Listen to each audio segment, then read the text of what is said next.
Magandang hapon po sa inyo. Ngayon ay March 2, 2024. Ang amin pong pagharap sa inyo ay isang pasasalamat sa Panginoon. Kasi po, meron pong dumayo dito ng taga Cebu. Kaya ngayon po ay heto sila na wala po akong idinadasal sa Panginoon kundi ang kagalingan at ang kanilang pagkasadya dito tuloy-tuloy na ang lahat ng bagay. At ipinababalita ko rin po sa buong kapuluan na kaya kayo nakarating dito sa pagtitiwala. Ngayon, nalinis ko na ang lahat, nagawa ko ang lahat ng bagay. Paniwalaan nyo na lang yan. Kasi magandang hapon po sa inyo lahat kasi po ang ginabot ko po ngayon dito sa goiter. Natuklas ko po na ang goiter po pala nitong aking ginamot nasa kanan.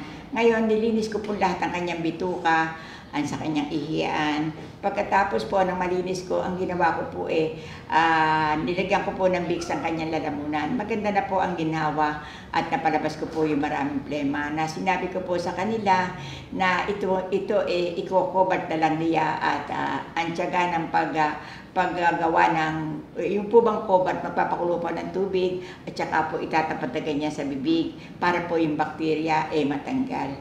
At ang pangalawa po nito, yung lagi po susundutin ang ilon mo, sisinga kapag sisinga para po hindi maipon yung bakterya na hindi lumaki ang lalamunan. Kaya dahan-dahan ko po natutuklas ang mga karamdaman ng mga tao.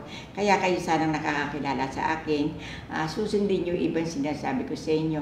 Pero meron din akong pinayo sa kanya na bumili siya ng Vicks Formula 44. Makatatlong bote siya. Maganda ang naibibigay nyo sa plema, sa baga. At lalo-lalo naman yung Vicks, kawa ng Diyos, maganda rin yun sa bakterya. Kaya isang maliwanag na umaga, isang maliwanag na pasalamat namin sa Panginoon na ang lahat ng bagay. Ama namin nasa langit, kami po ay naririto na lagi kami nagtitiwala. Hubaran mo na po kami ng problema. At lalo-lalo naman po yung nagsusuot ng problema, nakakwintas ng problema. Ako po si Mother pa rin na naghahatid ng mensahe sa inyo na linisin nyo na po at hubarin nyo po ang kwintas ng problema. Huwag po niyong pagtaguan, huwag nyo pong harapin. Linisin nyo po ito para maging maganda ang kasaysayan ng kinabukasan sa hanap buhay at sa lahat ng haharapin patungo sa paglalakbay at hiwaga ng Panginoon. Marami pong salamat, patawad po.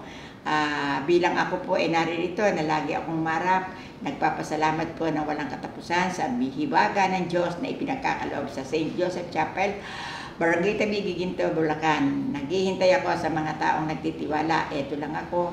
At kung sakali man, sumasagot ako sa inyo sa Facebook. Kaya lang, ang tanging kong masasabi, kung kayo ay nakakwintas ng problema, hubarin nyo na ang kwintas. Iwanan nyo na yan. Imungkahin nyo sa lab nyo na maglinis na kayo ng konsensya at binibigyan na tayo ng magandang pagkakataon ng Diyos sa mariing pagbabago. Marami po salamat sa inyo. Bye-bye po inyo. Bye-bye po. Love you.